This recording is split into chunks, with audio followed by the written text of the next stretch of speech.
Bonjour à toi chers spectateurs et aujourd'hui parlons de Brooklyn de John Crowley.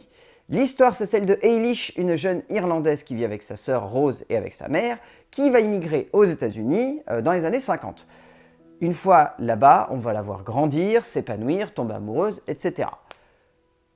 Plein de mystères sur le scénario de ce film parce que ça serait vraiment dommage que vous sachiez à l'avance de quoi le long métrage parle parce que tout le film joue sur la découverte de l'Amérique par le biais du regard du personnage de Eilish. Et de ce point de vue-là, le film est très bien.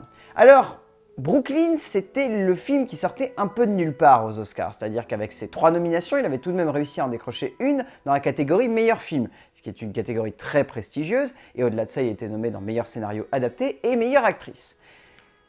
En soi, c'est mérité parce que le film est assez intéressant.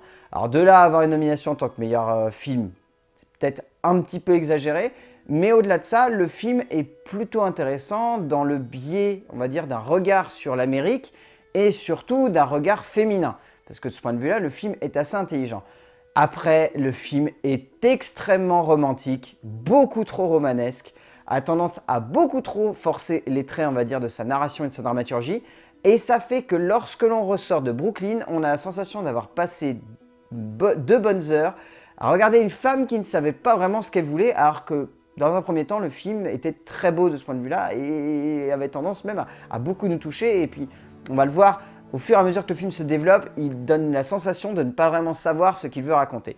Donc au niveau du scénario, qui est signé par Nick Hornby, basé sur un roman de Colm Tóibín, le scénario est assez maladroit. On va dire qu'il y a une première heure 10 où le scénario est totalement maîtrisé. C'est-à-dire qu'il nous montre une Amérique, par le biais du regard de Eilish, qui est très très belle, et surtout qui nous montre une jeune femme qui arrive très très bien à s'adapter là-bas, et il y a des très nombreux instants de poésie qui sont extrêmement bien amenés par le scénario de Nick Hornby. Et c'est vraiment dommage parce que dans un deuxième temps, il y a un rebondissement dramatique qui amène le personnage d'Eilish à rentrer chez elle. Et à partir de ce moment-là, le film vire au n'importe quoi. C'est-à-dire que le film n'arrive pas à montrer un point de vue féminin qui soit cohérent par rapport à la première partie qu'il a mis. La première partie est superbe. Elle arrive très très bien à montrer le personnage d'Eilish. Elle le développe très très bien. Elle montre très très bien la manière avec laquelle elle tombe amoureuse, avec la manière avec laquelle elle s'adapte à ce pays. Enfin, c'est superbe. C'est extrêmement bien fait.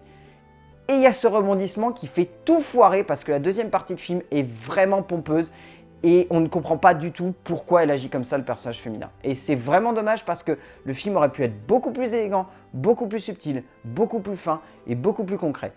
Parce que voilà, on est perdu nous en tant que spectateurs, on ne sait pas comment prendre ce personnage central et on est maladroitement amené à avoir un rebondissement qui perturbe complètement ce personnage, mais qui le perturbe tellement qu'on ne s'identifie plus à elle. Et c'est vraiment, vraiment dommage quand on voit que le film était extrêmement intelligent dans sa première partie.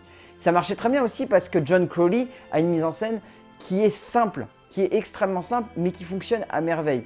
Dernièrement, John Crowley nous avait livré Close Circuit, qui était un très bon thriller anglais. Et là, avec Brooklyn, il revient dans un style qui est beaucoup plus classique. Et dans un sens, ça nous rappelle un petit peu ce que Todd Haynes avait fait sur Carol. C'est-à-dire la manière avec laquelle il parle Amérique, c'est une Amérique qui est extrêmement stylisée, qui est extrêmement classe. Et ça rend vraiment bien. La mise en scène de John Crowley est assez élégante. Elle n'a pas grand-chose d'exceptionnel et elle ne nous défonce pas les yeux avec une esthétique qui serait vraiment subjugante. Mais il y a cette idée, cette patte, cette manière de voir le monde qui permet, on va dire, à ce long métrage d'avoir une esthétique qui est classe. Au-delà de ça, ça reste tout de même très classique. Il y a très très peu de mouvements de caméra, il n'y a pas vraiment de gros parti pris, on va dire, scénographique. Le seul intérêt, on va dire, qu'il y a, c'est qu'il arrive très très bien à montrer l'évolution du quotidien du personnage. C'est-à-dire qu'il y a vraiment des scènes qui se font écho dans la manière avec laquelle elles sont écrites, dans la manière avec laquelle elles sont scénographiées. Et John Crowley arrive vraiment bien à faire écho à chacune de ces scènes, mais en même temps à montrer cette évolution au fur et à mesure que le film avance. Et en soi, ça montre tout de même que John Crowley avait une très bonne conception du film et ça permet, on va dire, au long métrage de se renouveler et d'avoir quelques moments d'inventivité qui sont plutôt bienvenus. Au niveau du casting, forcément, celle qu'on retient le plus, c'est Saoirse Ronan. Au-delà de ça, il y a 2 acteurs masculins qui sont absolument superbes, qui se nomment Domhnall Gleeson et Emory Cohen. Emory Cohen qu'on avait déjà vu dans The Place Beyond the Pines. Emory Cohen est la vraie surprise du film. Il est élégant, il est charismatique, il est superbe. Il y a des scènes où il est absolument divin et où il est totalement touchant. Enfin, Pour avoir été à côté de Capucine, Capucine était en train de fondre à côté de lui, et ça se comprend quand on voit le film.